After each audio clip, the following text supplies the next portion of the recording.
आजपासून आपल्याला नवीन चॅप्टर सुरू करायचं आहे। चॅप्टरचं नाव काय आहे?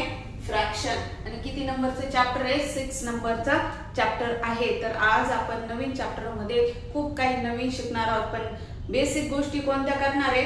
ऍडिशन, सबट्रॅक्शन, मल्टिप्लिकेशन आणि डिव्हिजन। ते ज्याचं पक्क आहे त्याचं सगळं मॅथ कसं असतं, इझी जातं त्याला। तर या गोष्टींवर फोकस करा। चला तर मग आपण आपला नवीन चॅप्टर सुरू करूया। नवीन चॅप्टर मध्ये तुमच्या सर्वांचं काय मनापासून स्वागत आहे।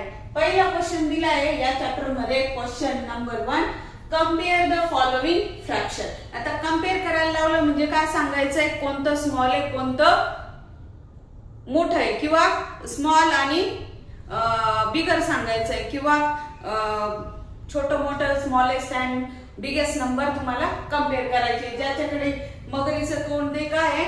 बिगेस्ट, ज्याच्याकडे नाहीये ते स्मॉलेस्ट। तर पहिला दिला आहे 8/3 आणि 5/2। आता आपण याच्यामध्ये कन्सिडर करू शकत नाही, ठरवू शकत नाही कोण छोटा आहे कोण मोठा आहे। याच्यासाठी तुम्हाला हा जो खालचा काय डेनोमिनेटर आहे तो काय करावा लागतो?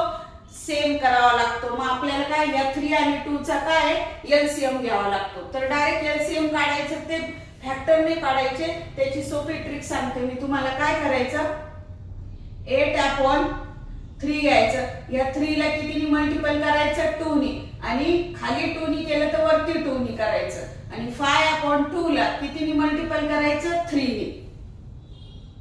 खाली 3 ने केलं तर वरती पण 3 ने करायचं। एवढी स्टेप लक्षात ठेवा, कारण 2 आणि 3 च्या दोघांच्या टेबल मध्ये कॉमन संख्या काय आहे? 6। आणि मग तो 6 काय त्यांचा एलसीएम आहे। मग आता दोघांचा डेनोमिनेटर आपण सेम करू। काय येईल? 8 2 चा 16, 8 2 चा 16 आणि 3 2 चा 6, नंतर 5 3 चा 15 आणि 2 3 चा 6। सांगा बरं, आता डेनोमिनेटर सेम असल्यामुळे तुम्हाला कन्सिडर करता येतं कोण बिगर आहे कोण स्मॉलर आहे। तर हा बिगर आहे। पुन्हा तुम्हाला जसं दिलंय त्याच्यामध्ये पण आन्सर लिहायचं 8/3 आणि 5/2 मध्ये कोण बिगर आहे सांगा?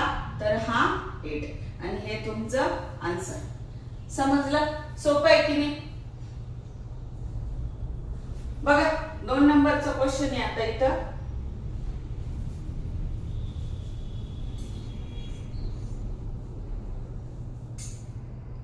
नमस्कार, कल्प क्लासेस मध्ये तुमचं मनापासून स्वागत आहे। आज आपण नवीन चॅप्टर सुरू करणार आहे। नवीन चॅप्टरचं नाव काय आहे? फ्रॅक्शन। आणि फ्रॅक्शन मध्ये पण पहिला क्वेश्चन दिलाय कंपेअर द फॉलोइंग फ्रॅक्शन। मग पहिलं दिलंय 8/3 आणि 5/2। यांना दोघांना काय करायचं? तुम्हाला कंपेअर करायचं, म्हणजे कोण स्मॉल आहे कोण बिगर आहे हे सांगायचं। तर सरळ सरळ काय करायचं? दोघांचा एलसीएम घ्यायचा।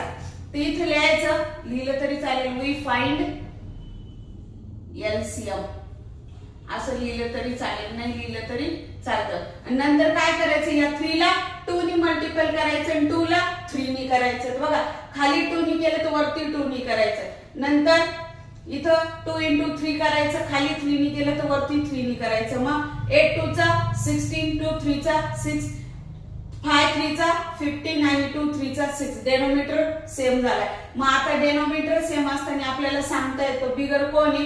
तर 16/6 बिगर आहे। आणि मग त्याची ओरिजिनल संख्येमध्ये पण सांगून द्यायचं बिगर कोण येते। समजलं?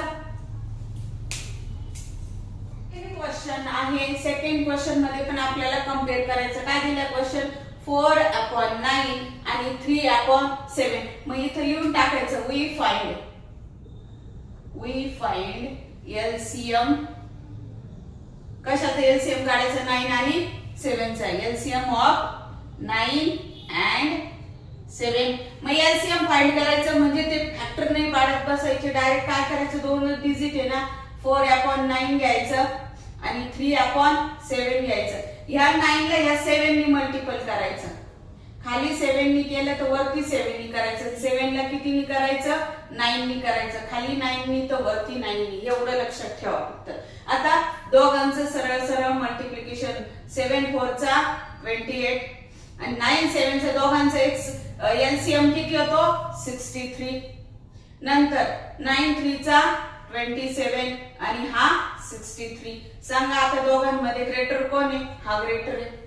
आणि आपली ओरिजिनल व्हॅल्यू घ्यायची, ती पण लिहून टाकायची 4/9 आणि काय 3/7 मध्ये कोण ग्रेटर आहे तर 4/9 ग्रेटर आहे. आणि we find LCM of 9 and 7 आणि we find LCM of काय 3 इथे लिहायला जागा राहिली नाही of 3 and 2. समजलं?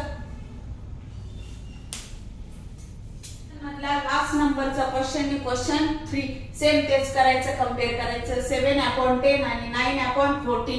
मग पहिले लिहून टाकायचं काय we find LCM of 10 and 14. ठीक आहे, लिहिलं तरी चालतं, नाही लिहिलं तरी चालतं, पण तुमच्या बुक मध्ये दिलंय तर लिहून टाका. एक ओळ लिहिल्याने काही बिघडत नाही. आता बघा 7 काय करायचं 7 ला 10 नी आणि 14 नी 10 ला करायचं नाही. कधी कधी असं होतं की आता ह्या दोघांच्या टेबल मध्ये कॉमन संख्या कोण आहे ती घ्यायला लागेल. समजा तुम्ही 10 चा टेबल लिहिला 10 20 30 40 50 60 आणि 70 तर आणि 14 चा 14 चा लिहिला 14 1 चा 14 14 2 चा आणि किती येईल तर 70. तर या दोघांच्या टेबल मध्ये ती संख्या किती नंबरला आहे तर 10 च्या टेबल मध्ये ती 7 नंबरला आहे आणि 14 च्या टेबल मध्ये ती किती नंबरला आहे 5 नंबरला आहे. तर कधी कधी दोघांच्या टेबल मधली कॉमन संख्या घ्यावी लागते. या दोघांचं क्रॉस मल्टिप्लिकेशन करू शकत नाही आपण, कारण तसं केलं तर ते चुकेल. ठीक आहे, हे लक्षात ठेवा. मग दोघांचा किती नंबरला आहे तर मग हे असं घ्यायचं 7/10 इंटू किती 7 खाली 7 तर वरती 7 आणि 9/14 ला किती नंबरला 70 तर 5 खाली 5 तर वरती 5. मग करा मल्टिप्लिकेशन 7 7 चा 49 10 7 चा 70 नंतर 9 5 चा 45 आणि इथं 14 5 चा 70. कोण बिगर येईल तुमचं इथं 49 आणि इथं 45 मग हा बिगर आणि त्याची ओरिजिनल संख्या घेऊन पण लिहून टाकायचं आहे की 7/10 इज ग्रेटर दॅन 9/14. किंवा मी हे पुसून टाकते. हे टेबल समजलं ना तुम्हाला 7/10 इज ग्रेटर दॅन 9/14. समजलं? सोपे तसे एक्झाम्पल. आपला प्रॅक्टिस सेट 6.1 सुरू झालाय आणि त्याचा पहिला क्वेश्चन झालाय. आता क्वेश्चन नंबर 2 घ्यायचा आहे. बघा क्वेश्चन नंबर 2 काय आहे write the following fraction in ascending and descending order. म्हणजे काय चढत्या क्रमाने लिहा आणि उतरत्या क्रमाने लिहा. Ascending and descending order. मग पहिलं गणित दिलंय 11/8 2/4 आणि 7/2.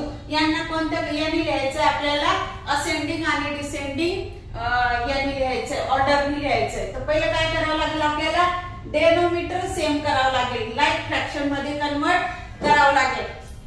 मग convert the fraction into like fraction. बघा आता 4 च्या टेबल मध्ये 8 आहे 2 च्या टेबल मध्ये 8 आहे.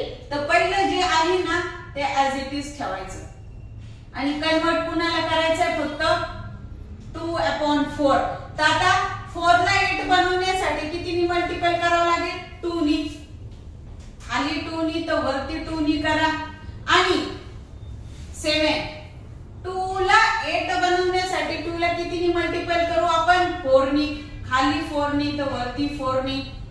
हे 8/11 जर 11/8 ऍज इट इज ठेवायचं. 8 जसं तसं बघा 2 2 चा 4 आणि 4 2 चा 8 7 2 4 चा 28 आणि 2 4 चा 8. आता डेनोमिनेटर सेम झाले. डेनोमिनेटर सेम झाल्यानंतर न्यूमरेटर वरनं आपल्याला ते असेंडिंग डिसेंडिंग ठरवायचं. मग बघा आता तुमचे न्यूमरेटर काय आले 11. मग सगळ्यात छोटा कोण आहे 4. 4 नंतर बिगर कोण आहे 11 आणि 11 नंतर बिगर कोण आहे 28. आणि यांच्या डेनोमिनेटरला काय सेम सगळे 8 8 8. तर हे इथं लिहून घेऊ मग आपण. तर हे असेंडिंग ऑर्डरनी कसं येईल 4/8, नंतर कोण येईल 11/8 आणि नंतर कोण येईल 28/8. म्हणजेच असं लिहायला गेलं तर काय येईल तुमचं, पहिला 2/8, नंतर कोण येईल 11/8 म्हणजे 2/4, नंतर 11/8 आणि सगळ्यात शेवटी येईल कोण 7/2. हे झालं तुमचं असेंडिंग ऑर्डरनी. सेम आता तुमचं ही काय तुमची असेंडिंग ऑर्डर.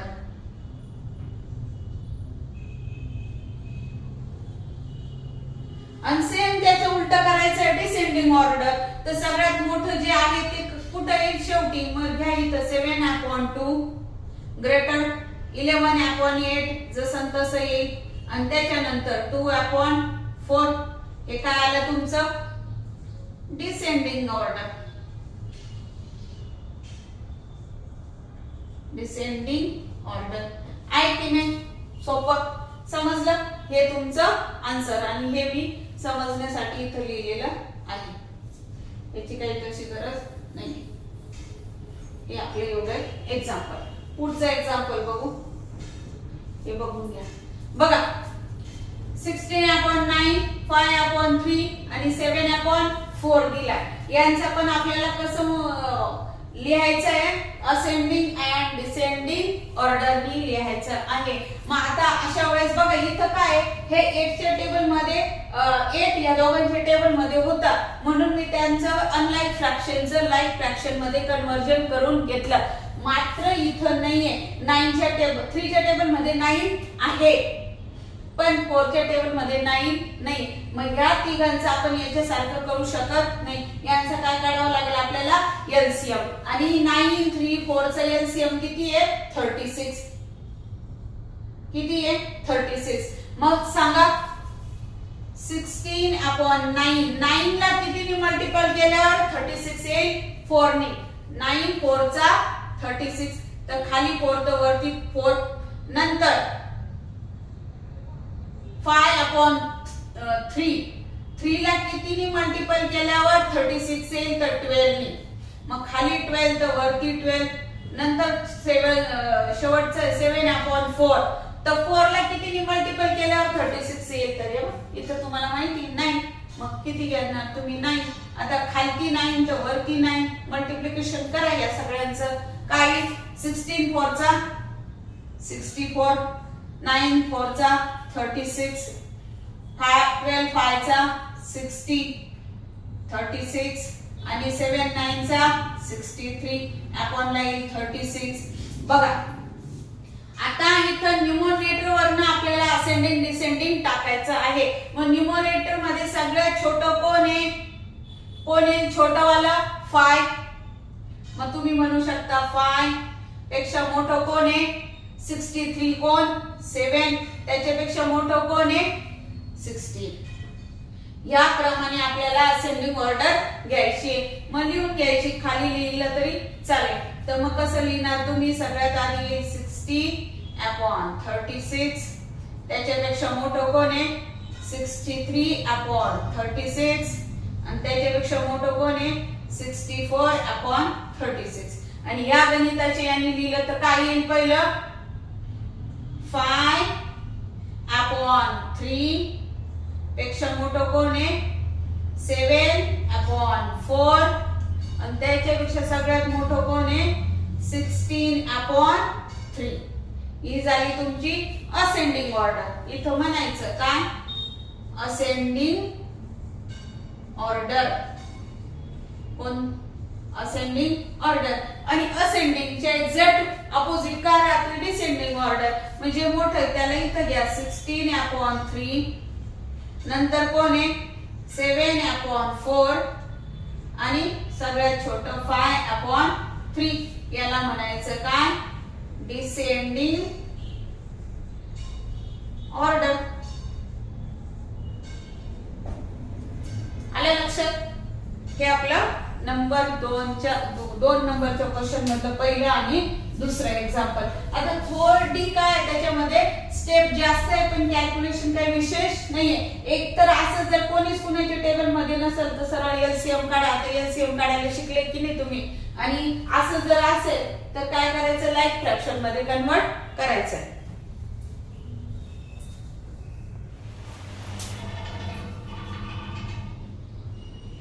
काय झालं, काय होतं तिकडून?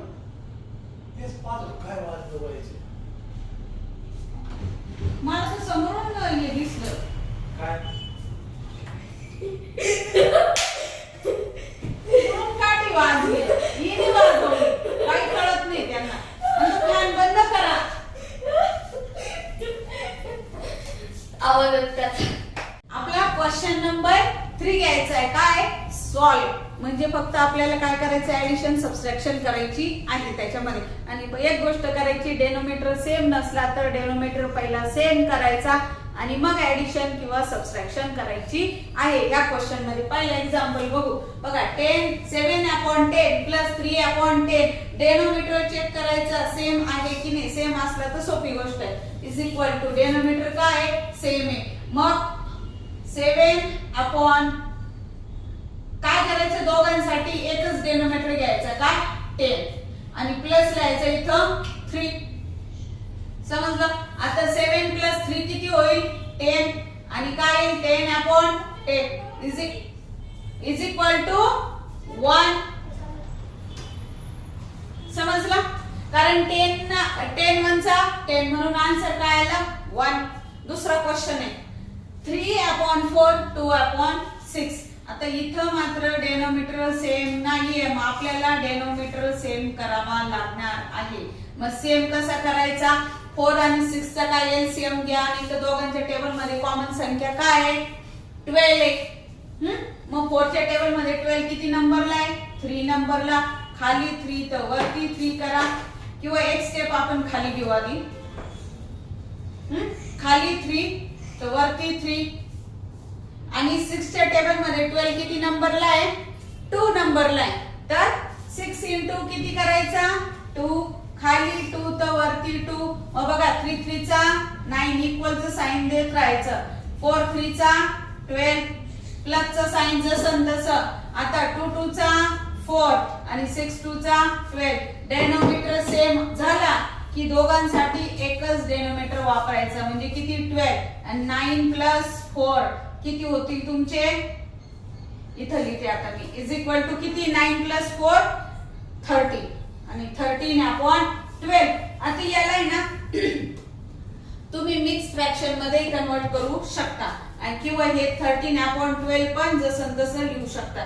तर 13 किंवा 13 ला काय करायचं 12 ने डिवाइड करायचं. 12 वनचा 12 तर 13 मधनं 12 गेला किती उरला 1 0. मग याचा आन्सर कसं लिहिणार तुम्ही, जो रिमाइंडर उरला त्याला काय करायचं, डोक्यावर जो आन्सर आला तो इथं आणि इथं 12.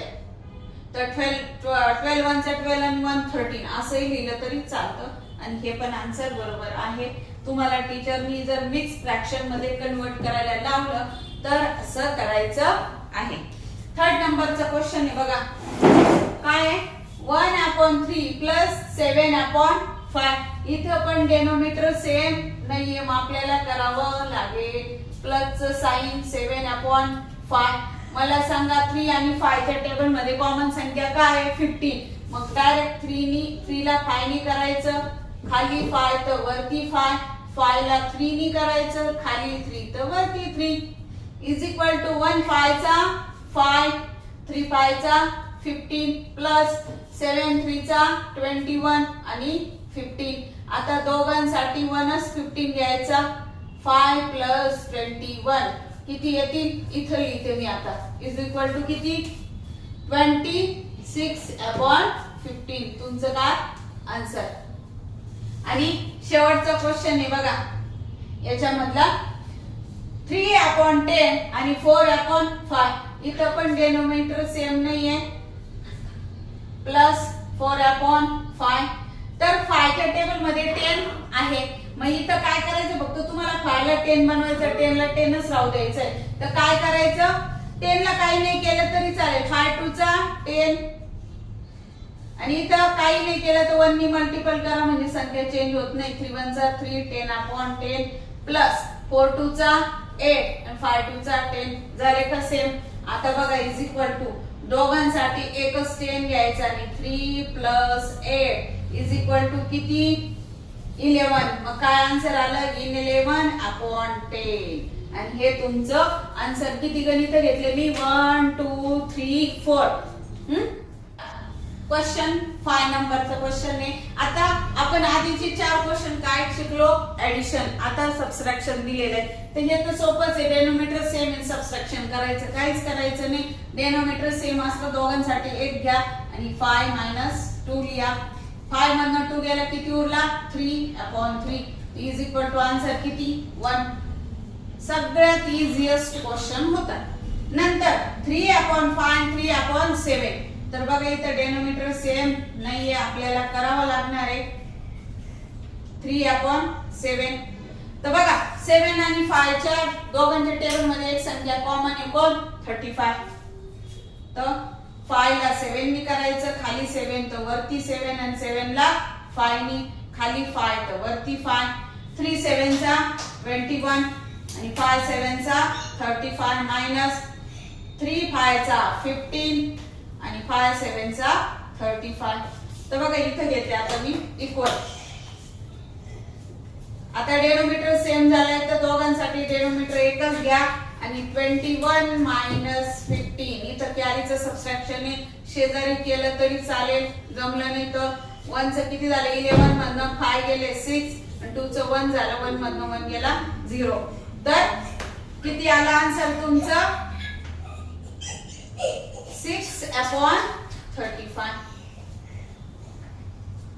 समजलं. आपण क्वेश्चन 4 सुरू केलाय आज. क्वेश्चन 4 मध्ये पहिलं गणित आहे काय प्रॅक्टिस सेट 6.1 मधलं पहिलं गणित आहे. हे थेअरीचं गणित आहे पण याच्यामध्ये पण काही नाही ऍडिशन किंवा सबट्रॅक्शन करायचं. जसं तुम्हाला गणितामध्ये दिलंय तसं फ्रॅक्शनचं आपल्याला त्याच्यावर ऍप्लिकेशन करायचं. मग बघा गणित वाचते मी. A house is build on A house is built on 2/5 part of a plot. एक जागा आहे आणि त्याच्यावर तेवढ्या जागेमध्ये किती पार्ट वर हाऊस बांधलंय तर 2/5 part of a plot and a garden is made on the remaining part. आणि उरलेल्या भागावर काय केलंय गार्डन बनवलंय. तर त्यांनी क्वेश्चन विचारलाय what part of the plot is made for the garden. मग किती जागेवर गार्डन बनवलंय. आता 2/5 पार्ट वर जर हाऊस बांधलंय त्यांनी तर होल पार्ट किती तुमचा 5 आणि वरती 5 खाली 5 घेतला म्हणजे समजा आपण असं घेतलं की 5/2 वर गार्डन एवढे भागा तर याचा होल पार्ट किती येणार आहे 5/5 इज इक्वल टू किती 1. मग होल पार्ट किती येईल 1. मग इथे लिहायचं हाऊस इज इक्वल टू 2/5 आणि garden is equal to 1 minus 2/5. तर मग आता ह्या 1 पूर्ण याच्यामधनं आपल्याला मायनस किती करायचंय 2/5 करायचं. हे थोडं समजून घ्यायचं की एवढ्या पार्ट वर जर गार्डन बांधलंय तर पूर्ण पार्ट किती आहे तर 5/5 म्हणजेच काय 1. आणि मग 1 मधनं हे मायनस केले की उरलेल्या भागावर काय आहे तुमचं गार्डन आहे. मग बघा गार्डन 5/5 घेतला आपण इथनं आणि मायनस 2/5 तर उरलेल्या 5 मधनं 2 गेले. आता समजा इथं तुम्ही डेनोमिनेटर सेम इथं 5 घेतलं आणि 5 मायनस 2 इज इक्वल टू किती येईल तुमचं 3. म्हणजेच 3/5 पार्ट वर काय बांधलंय तुमचं गार्डन बांधलं आहे. 3/5 of the plot is made for the garden. समजलं. तसं खूप सोपं आहे पण कळालं नाही तर मग मुलांचं कन्फ्युजन होतं तर त्याच्यासाठी मी इथं पण करून ठेवलं आहे की पूर्ण भाग किती धरायचा 5/5 म्हणजे 5/5 मधनं जेव्हा तुम्ही 2/5 मायनस कराल तर किती उरल 3/5.